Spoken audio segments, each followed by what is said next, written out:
హల్లెలూయా. దేవునికి స్తోత్రం. మీకు అందరికీ కూడా నా యొక్క శుభాభివందనాలు తెలియజేస్తున్నాను. ప్రియ దేవుని సంగమ, అనుదినము దేవుని యొక్క వాక్యమును ధ్యానించుకోవటం ఎంతో మంచిది. దేవుని యొక్క కృప మీకు తోడైండును గాక. ఉదయకాలమే దేవుని యొక్క మాటలు, యేసయ్య మాటలు మీ హృదయంలో చేరినట్లయితే జీవితంలో వచ్చే ప్రతి పోరాటము, ప్రతి ఒక్క నిరాశ, అవిశ్వాసము, ఇవన్నింటిని కూడా జయించగలుగుతారు. అందుకే మొదటగా మీ హృదయంలో వాక్యమును ధ్యానించేటువంటి రీతిలో మీ మనస్సును సిద్ధపరచుకోవాలి. వాక్యము ఎప్పుడు నెమరేస్తూ ఉండాలి. వాక్యం ఎప్పుడు ధ్యానిస్తూ ఉండాలి. వాక్యము ఎప్పుడు ఏం చదివినాను అని ఎప్పుడు నువ్వు ఆ యొక్క అధ్యాయము, ఆ యొక్క వర్సెస్ను నువ్వు జ్ఞాపకం చేసుకుంటుంటావో అప్పుడు వచ్చే ప్రతి శోధనను కూడా నువ్వు ఎదుర్కోగలుగుతావు అన్నమాట. కనుక వాక్యమును శ్రద్ధగా వినాలి, శ్రద్ధగా చదవాలి.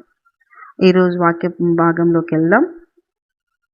అపోస్తులైన పౌలు గలతీయులకు రాసిన పత్రిక 1వ అధ్యాయము 10వ వాక్యము. అపోస్తులైన పౌలు గలతీయులకు రాసిన పత్రిక 1వ అధ్యాయము 10వ వాక్యము. నేను మనుషుల దయ సంపాదించుకొనజూచున్నానా, దేవుని దయ సంపాదించుకొనజూచున్నానా? నేను మనుషులను సంతోషపెట్టగోరుచున్నానా? నేను ఇప్పటికీ మనుషులను సంతోషపెట్టువాడనైతే క్రీస్తు దాసుడను కాకయే పోవుదును. దేవునికి స్తోత్రం. ప్రియ దేవుని బిడ్డలారా, ప్రతి విశ్వాసి తన్ను తాను పరీక్షించుకోవాల్సినవి. ప్రతి ఒక్క క్రైస్తవుడు, ప్రతి ఒక్క బిడ్డ మీకై మీరు పరీక్షించుకోవాలి. మీ ప్రవర్తన, మీ యొక్క జీవితము, మీ యొక్క నడవడి కేవలము మనుషులను సంతోషపెట్టడము, మనుషుల దయను సంపాదించుకునేటట్టే ఉందా, లేకుంటే దేవుని యొక్క దయను, దేవుణ్ణి సంతోషపెట్టేటట్టుగా మీ ప్రవర్తన ఉందా? మనుషుల దయ సంపాదించుకోవాలి అంటే మనుషులు చూస్తున్నప్పుడు, మనుషులు నిన్ను పరీక్షిస్తున్నప్పుడు, మనుషులు నీ వెనకాల ఉన్నప్పుడు, మనుషులు నిన్ను గమనిస్తున్నారని తెలిసినప్పుడు నువ్వు ప్రవర్తించే ప్రవర్తన వారిని మెంపించేటట్టుగా చేసుకొని వారి వల్ల నువ్వు దయ పొందొచ్చు.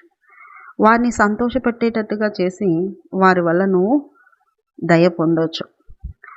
మనుషులను సంతోషపెట్టడానికి, మనుషుల దయ సంపాదించుకోవడానికి పై ప్రవర్తనను చేసి పొందుకోవచ్చు. పైకి మాత్రం వందనాలంటూ, పైకి మాత్రం భక్తి కలిగి ఉంటూ, పైకి మాత్రం బైబిల్ చదువుతూ, పైకి మాత్రం పాటలు పాడుతూ, పైకి మాత్రమే చూడ్డానికి ఏ లోపం లేనటువంటి రీతిలో నువ్వు ఉండి వాళ్ళు చూస్తున్నారు, వీళ్ళు చూస్తున్నారు అన్నప్పుడు చాలా సాఫ్ట్గా, చాలా ఒబిడియంట్గా, చాలా హంబుల్గా నువ్వు ఉన్నా వాళ్ళు చూసి అంటారు, అబ్బా చాలా మంచి వ్యక్తి, చాలా మంచిది అని దయ చూపొచ్చు, సంతోషపడవచ్చు మిమ్మల్ని చూసి. అయితే దేవుని దయ సంపాదించుకోవాలి అంటే అంతరంగము, బాహ్యంగా ప్రవర్తన రెండింటినీ దేవుడు చూసి సంతోషపడతాడు.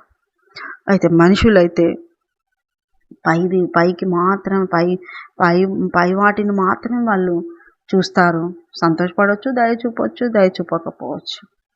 అయితే అంతరంగం వాళ్ళు ఎరగరు, అంతరంగ ఆలోచనలు వాళ్ళు ఎరగరు, అంతరంగంలో ఉన్న చెడు వాళ్ళు ఎరగరు.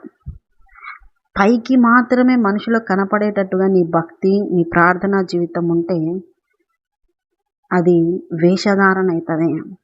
అంతరంగము ప్లస్ బాహ్యము రెండు కలిసి ఒకే విధమైనటువంటి రీతిలో ఉంటే అది దేవుడు సంతోషపడతాడు.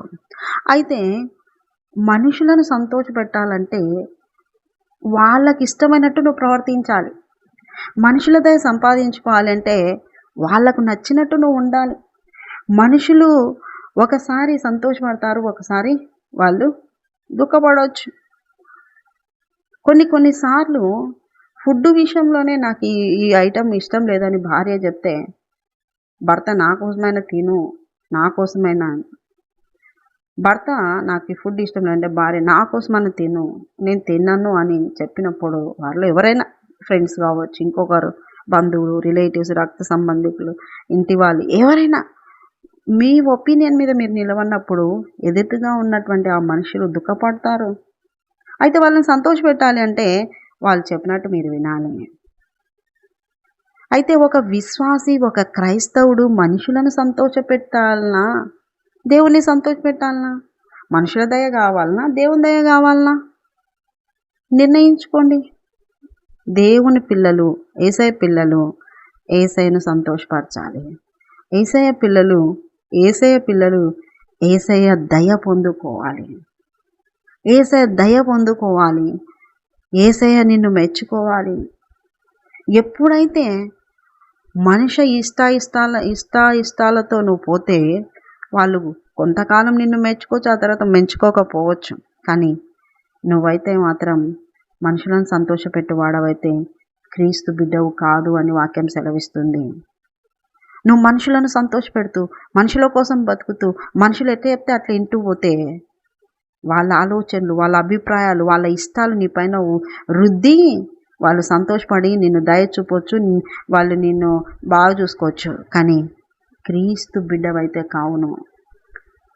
క్రీస్తు బిడ్డలు మనుషులు పడకపోయినా దేవుణ్ణి మాత్రం దుఃఖపెట్టారు. దేవుణ్ణి ఎప్పుడు సంతోషపరుస్తారు.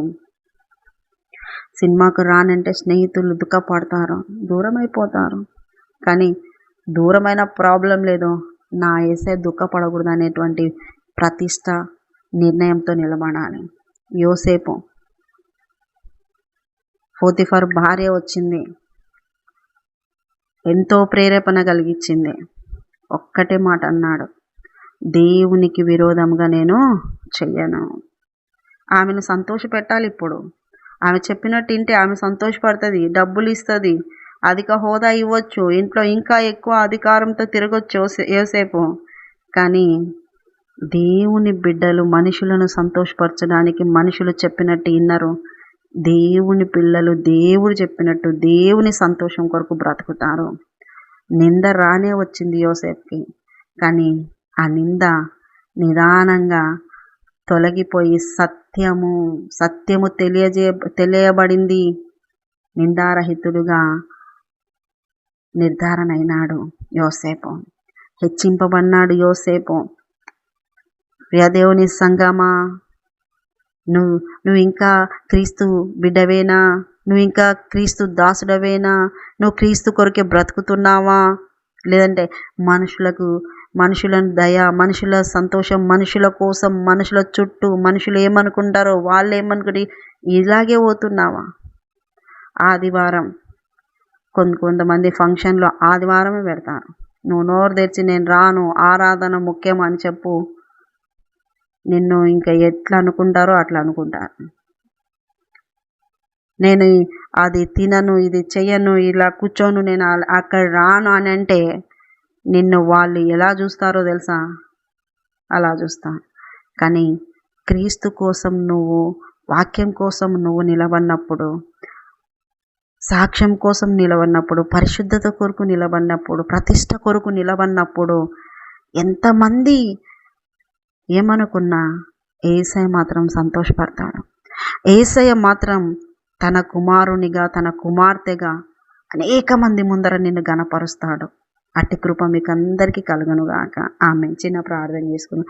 యేసయ్య నీకు వందనాలు. విశ్వాసులుగానైనా లోకాన్ని చూస్తూ లోక సంతోషాలను పడిపోకుండా, లోక సంతోషాల్లో ఉన్న మనుషులను సంతోషపెట్టేవారు కాకుండా, నిన్ను సంతోషపరిచేవాళ్ళుగా, నీకు బిడ్డలుగా, నీకు దాసులుగా ఉంటూ, నీ యొక్క మార్గంలో నడుస్తూ ఆయా రాకడకు సిద్ధపడే కృప ప్రతి బిడ్డకు దయచాల్సిందిగా యేసు పరిశుద్ధ నామములో అడుగుతున్నాం మా తండ్రి.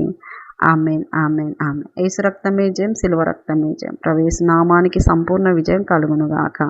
ఆమేన్, amen, amen. Good morning. Praise lord. దేవుడు మళ్ళీ దీవించునుగాక. ఆమేన్.